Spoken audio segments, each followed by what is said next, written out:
What is up, guys, and welcome back to the channel. Today we clean out the LX, a very deep clean. A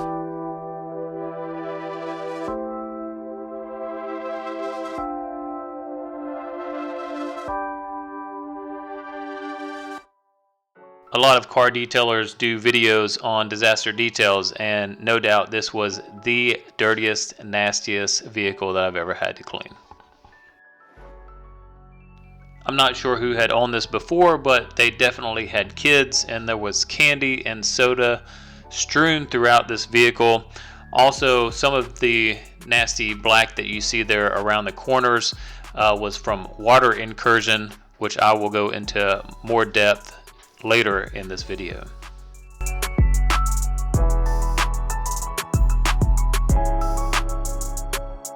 All right, so first things first, let's go ahead and get these rear seats out, and then we're gonna go ahead and take the front seats out afterwards.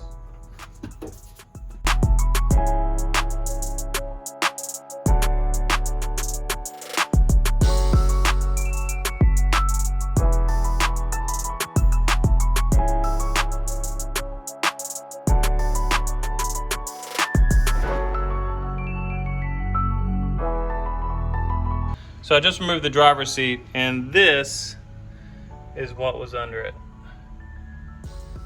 So nasty. So we definitely have our work cut out for us. But on a positive note, it looks like we have made a little bit of money.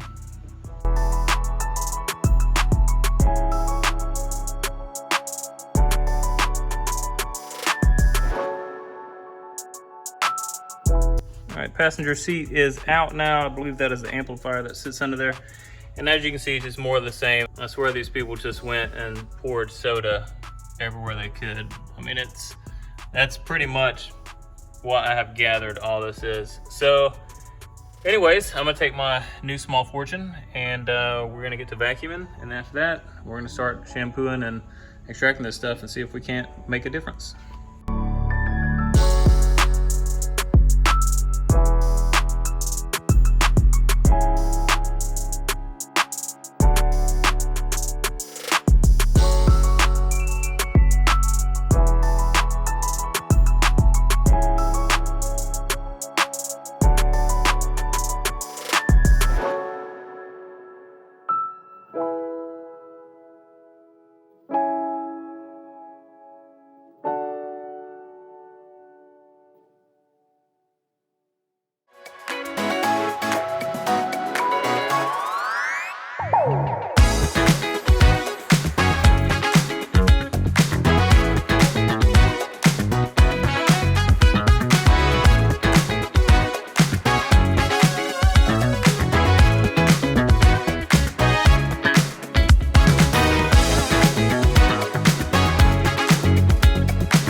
Somehow the video of me taking this center console piece out of the vehicle was lost, but the main reason that I did it is because it was covered in soda residue and everything was super sticky.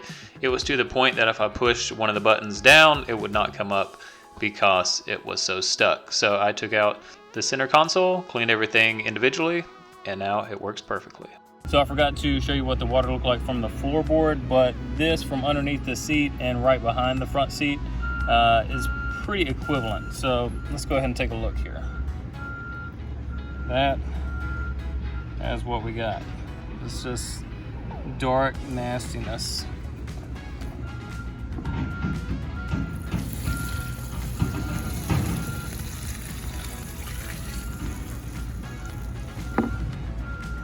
Can only imagine what all that was, and still more to come.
After cleaning the interior of the vehicle, I turned my attention to what I found to be many water leaks.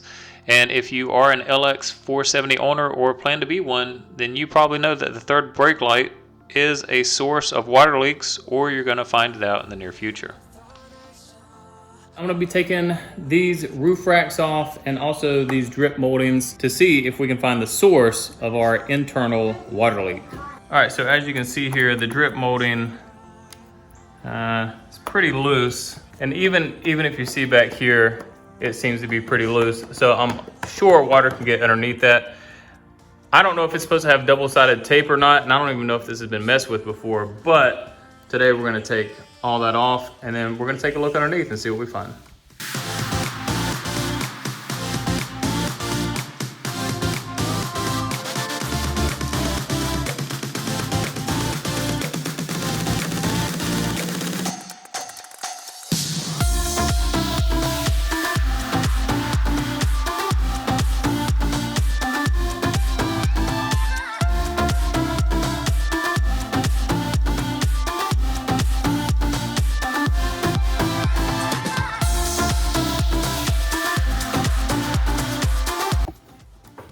All right, so as you just saw, roof rack off, this drip molding, at least off, which took about 30 minutes. So it does slide, and if you see here, it's got these clips. You see there's little grooves here in the drip molding.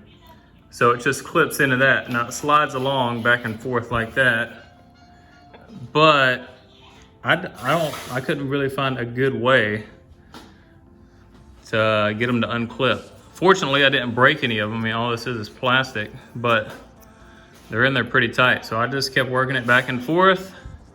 Had my little tool I was in there, just kind of like peeling back these tabs to loosen it up. And then eventually I did enough of them and we got it out. We'll be cleaning that because that's pretty nasty too. There's multiple points for this vehicle to have attachments for the roof rack. So up here you have bolts. This is where it originally was. And right there you have 3 more. I believe the Land Cruisers actually have a center brace that goes right here, and then also in the back. Taking a look at these, it does look like there's stuff that has gotten down in there. And if you see here, like this thing's pretty rusted out. So water has definitely been getting past it. I'm not saying that is where the leak's coming from, but I wouldn't be surprised if it is. I mean, you can see all the way down here in the threads too, it's rusted. So water has been, at least at some point in time, getting on here, getting through there. Same thing here in the back. If you see that one, it is also pretty well rusted. There's its corresponding hole right there.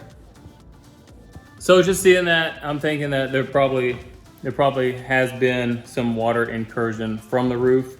So what I'm gonna do now is I'm gonna just clean this whole railing up. So let's get to cleaning this side, and then probably gonna be the struggle bus over there as well, but then get that drip molding off and then see what we have under there as well. All right guys, so as you can see, I've gone and cleaned the railing. It's not perfect, but it's better than what it was. So it is the next day, and I did some research last night for these roof racks because I'm missing the end caps, and I think that's very important to keep the bolts covered, so obviously no water can get down in there and rust them, as we saw with some of the locations previously. And I couldn't find anything about the roof rack. I couldn't find end cap replacements on the Lexus and other parts distribution centers. They all said that they've been discontinued. So what I'm gonna do now is find some bolts to fit in these mountain locations, make sure they're nice and tight. And when my new drip molding comes in, I'm gonna put those on, and hopefully they come with the caps that cover those locations. I know it comes with the one that covers the center location, but I'm gonna see if it comes with the end ones. And if it does, I'm basically gonna delete the roof rack now until I can find a good aftermarket. So if you have any information about any of that, please let me know, because I'm sure when this video comes out, it'll just still be the drip molding and no roof rack. And I want to get a roof rack for the simple fact that I want to put a rooftop tent on this. So it's got to happen at some point in time. If you guys have any information, please leave it in the comments below. But we'll go ahead and clean the other side right now, and then I'll bring you back once I get the drip moldings in, and then we're going to install them.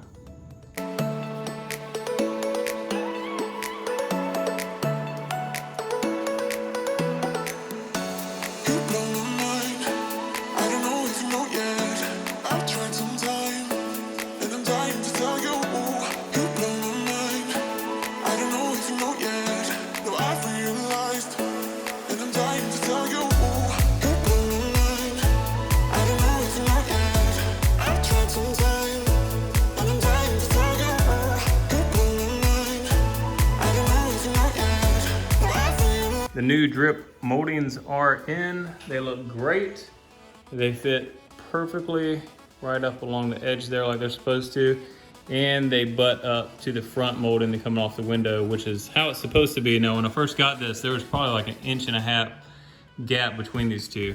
Obviously, that's gonna let water in there. So this should keep it that much tighter. So hopefully we won't have any issues like that. And just all the way down, it's just nice and snug. So I'm happy about that. I think it looks good. So hopefully that should take care of our issue on the roof. I kind of have 2 videos going on here at once, so I'm not really sure where I'm gonna put this footage. Maybe I'll just put it in both. But as you can see, the back glass is out, and that's for a very good reason. So this piece right here, this is the trim piece that goes right here. And as you can see, there's a lot of dirt and stuff like that. And it's not a huge deal, but well, you can't really see down in there, but that goes straight into the back of the trunk. And if you can see on these little tabs, they are clearly dirty. So what that means to me is that dirt has been getting past them, and then not only dirt, but possibly water as well. So we've had some water incursion into the back, and as you can see, some of those pieces like that one right there, and then there's also a seat belt back there. The bolts are really rusty. So water's had to come in from somewhere, and I believe this is probably where it is. I watched this guy online, and he said, hey, all you gotta do, they got these tabs, you pop them up, you pull this thing out, easy breezy, right? Well, maybe somebody had done that before and had already broken his tab here, I don't know. But this one, it goes right there, and there was a screw in it. In order to take that screw out, you have to take this whole back glass out, which involves taking out all the trim and everything back here. However, what that does open up is that you can then see your sunroof drains, and you can check them to make sure they look good. And I don't believe that is where the leak is coming from, because as you can see, it looks like there is crud in there and that it's doing its job. And I can't see any place where it looks like there's been a leak from it. So I think the sunroof drains are fine. I do believe that this is the source of the problem. Also, if you see here, on this back speaker, it's kind of rusty around the top, but it's really rusty around the bottom, which means, at least from my point of view, it's been leaking on top, coming around, and then sitting and leaking down here. And you can even see where it looks like there's a channel where water has been. And if you see right there, that is light coming from outside and those holes. So you can also see here there's a lot of dirt and debris. So I believe that's where it has been coming from. Hopefully, if you guys have any leaks or wetness in the back of your trunk, this will be helpful to you. It's honestly not that bad to take all that stuff off. When I took the back windshield out, I did have someone helping me, so just make sure you have someone helping you so you obviously don't break that, because I think it's like a $300 piece. But I'm gonna go ahead and clean up all this, and then I'm gonna use some silicone, really good, strong weather sealant, to go ahead and around all of these to make sure they are nice and tight. And then I'm gonna reinstall that trim and button all this back up, and then do the same thing to the other side. And then hopefully that should solve the water issues that we've been having coming in. And we've already siliconed the brackets under here. Not only did we do it underneath the trim, but I came from inside and siliconed them as well. So we shouldn't have any more water issues from there. And then as soon as I get a trim for the window right here, we're gonna put that back in the vehicle. Everything at that point in time should be nice and snug. And then hopefully with the addition of the drip moldings, the silicone, and the repair to the back brake light, and the new front windshield. Hopefully we will not have any more leaks in this vehicle, and it'll be watertight for many, many years to come. All right, guys, let me bring you back in here just for a second. If you can see there, what does that look like? That looks like water, right? So like something has been leaking from up there. So I looked, and up above it was this right here, this little piece that goes right there. Now, it seems like it's sealed around here pretty good. So if you know what this is basically for the pressure inside the cabin. So when a door shuts, like these fins will come open to relieve the pressure. So just like on that strip there, they have these two little push pins in there, and it looks like, at least from inside where I saw those drops, this is where it was coming from. So I'm also going to clean this all up, put some weather strip sealant on these, and then put it back in and button that back up as well. So I'm assuming on the other side, I'm gonna have to do the same stuff. Not a big deal. I want to make sure that I get it done correctly the first time, so we don't come back to this issue. I just wanted to see how bad the speaker was. Now the cone and stuff still looks okay, but as you can see, it's pretty rusty here. So I took it out. Check this out. Look at that.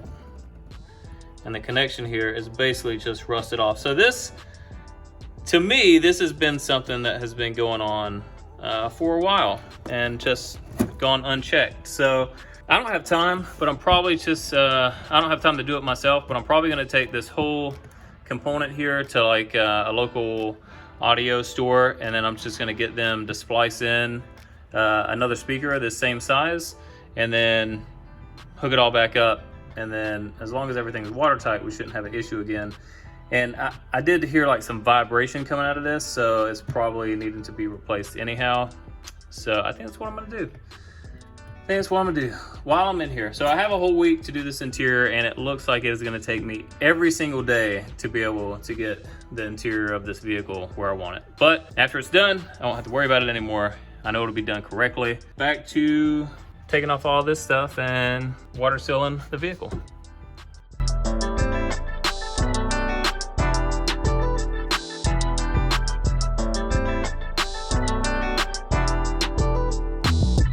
So just a quick observation I made.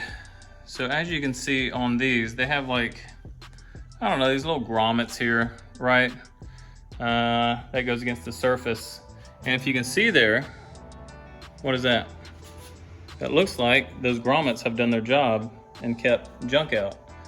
On the other side, they did not have that, which leads me to believe that that side has been replaced at some point in time, and they did not put, either the trim didn't come with it, or they didn't put those grommets in, and that's why it was leaking on that side. And now we move to another source of a water leak, which was the weather stripping around the back glass. This is something that you cannot see when you have all the trim pieces in. So after I had to remove them anyways, and I had washed the car, I found this leak and, well, ordered some new weather stripping, and I haven't had any issues ever since. All right, so I just picked up 2 new weather stripping for these back quarter glasses. So I'm gonna go ahead and take the glass out, take off the old weather stripping, put on the new stuff, and hope that this solves our leak. All right, so the old weather stripping is out, new weather stripping is in. I can't really say that I could tell a whole lot of difference between the two just by looking at them, but I noticed when putting these back in, these back brackets, they took a little bit more pushing from the outside to relieve some pressure. And I'm assuming just because this new weather stripping is so supple, that I actually had to push a little bit harder to be able to get the screws in and align everything, where before I didn't. I just pulled it from the inside and I was able to align those screws up. So I'm hoping, even though maybe it's just a small subtle change, it'll make a big difference. And I think it's supposed to rain later tonight, so we're gonna leave it back outside again and see if this thing leaks or if it is nice and tight. What's up, guys? It's the next day. We had a pretty good rain last night, and the moldings held up very nicely. Very, very nicely. So the new quarter weather stripping worked. So I checked underneath there, which corresponds to this outside trim here. So once I took those off and put them back on, I used a sealant to help keep the water out. That side is super dry. I sealed it from the top and the bottom. This I just sealed from the top. But when I came and looked at the little pins underneath, there's just a little bit of moisture. So I think I'm gonna seal those from the bottom. I'm eventually gonna order new trim pieces like this. One thing that I have found with this Lexus is that it pays to use OEM parts and just go ahead and replace it if it's defective instead of trying to kind of rig it like I'm doing right here. But I'm going on a trip here shortly, so I'm not gonna have time to get those in and replace them. So I'm just gonna put a little more sealant under there and hope that works. So with that being said, I thought this video was gonna be over, but if we look in here, that is water. Not on just one side, but both sides. I don't know, it could be the tail lights. I've read forums about it being the tail lights. I read that it could be the flaps that are behind this. So I think this is sealed up pretty good, but there's that black flap that's behind that. That could potentially be the issue. So what I'm gonna do is I'm gonna order the new trim moldings for the back quarter. I'm gonna order new flaps to go on the rears. And then I'm gonna take the tail lights off and see if there's anything that would potentially be a leak there. And if it is, try to reseal that the best I can. And then we're gonna see if that takes care of it. And then hopefully we're done with all the water incursion into this vehicle. Now, taking care of what I would assume is some of the bigger leaks. So now we just have to narrow these down and figure out what it is. Once those parts get in, we'll resume this video right after this. The last place that we had left off, I had put new molding around these rear windows, and it was crunch time, and I was getting ready to leave on my 5,000-mile road trip to Salt Lake City.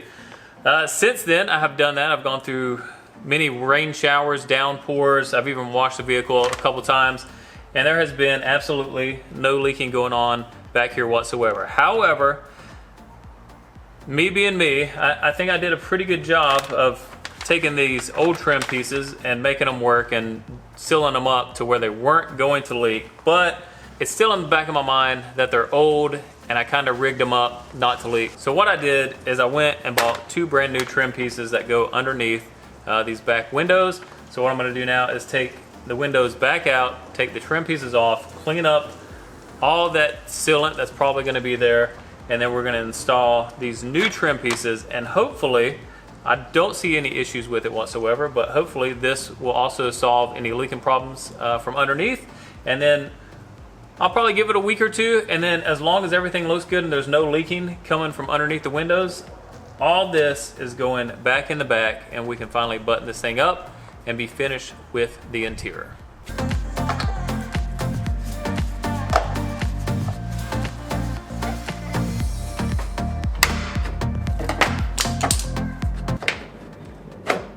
Well, I guess when you weather strip stuff in, as good as I did here, this is what you get, some tough stuff to get out.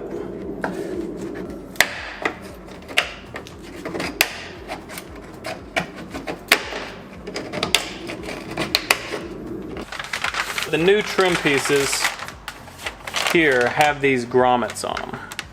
And this side did not have these grommets at all. The other side did, but I think once I took the other side out and then reinstalled them, it wasn't tight enough. And I'm pretty sure that these were as old as the vehicle is. It probably just lost its sealing ability. But at any rate, I wanted to make sure I had brand new ones with new seals. So that's basically the only reason I spent the money on this.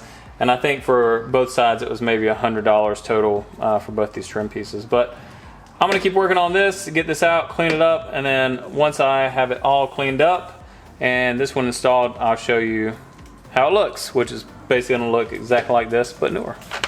All right, so after much to do and a lot of brake clean and scrubbing, I was able to get all that weather adhesive removed, and now we are ready to put on the new strip. It should be pretty straightforward. We just line these up with the holes, make sure they clip all the way in. And then we have the one screw right here. Then we can go ahead and put the back glass back on and button this up. The new trim piece is in, and like I said before, you probably can't tell much of a difference from how it was before and after. If you're looking at it in person, you can just tell that the rubber on it looks a lot nicer than the previous trim. But anyways, it is nice and clipped in. Everything looks like it's flush underneath, and we're just gonna watch this probably for the next week or two to make sure there's not any leaks underneath. And as long as it holds up, we're gonna put the rest of the interior in and call this done. Well, I am happy to report that after much raining and washing of the vehicle, the trim on both sides and the weather stripping has held up tremendously. So the last thing to finish up this interior is to put all the pieces back in. But before I do that, I purchased Killmat, which is a sound deadened material. I don't know how well it's gonna be, but Dynamat was like 3 to 4 times the cost for the same amount of product. Since I had all the trim pieces out, I decided that I would go ahead and put the sound deadening in just to see if I could make the Lexus that much more quiet. Now I've already vacuumed, wiped all the surfaces down, and vacuumed again, so it should be prepped and ready for us to go ahead and put this on. So I'm gonna put you on a quick time lapse. I'm gonna go ahead and do it. I'll show you what it looks like, and then we're gonna put the trim pieces back in.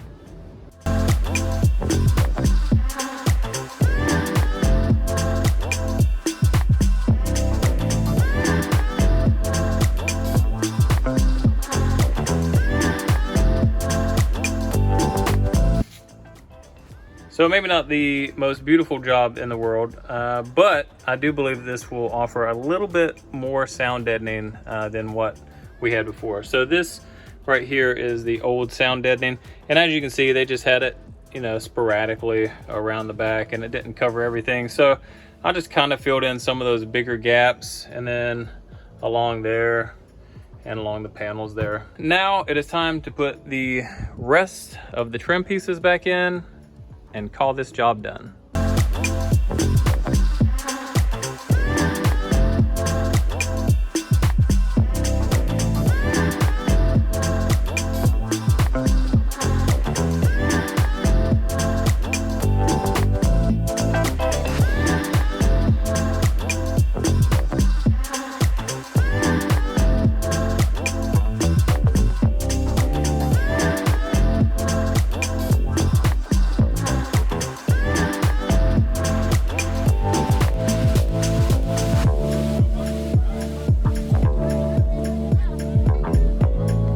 All right guys, finally everything is put back together after months and months and months of being apart and tracking down leaks and trying to figure out what was going on. The interior is all back together. And does it look perfect? No, but it looks a heck of a lot better than it did when I first got this thing. That's pretty much it. I'm happy with the results. I think it looks good, and just hoping that it will continue to stay dry and I'll get to enjoy this for many more years to come. All right, interior clean, leaks taken care of. The cabin is now a nice and dry place to be. So time to move on to other LX projects. But before I leave, don't forget to like and share this video. Subscribe to the channel if you want to see more content on this LX. And as always, thank you for watching.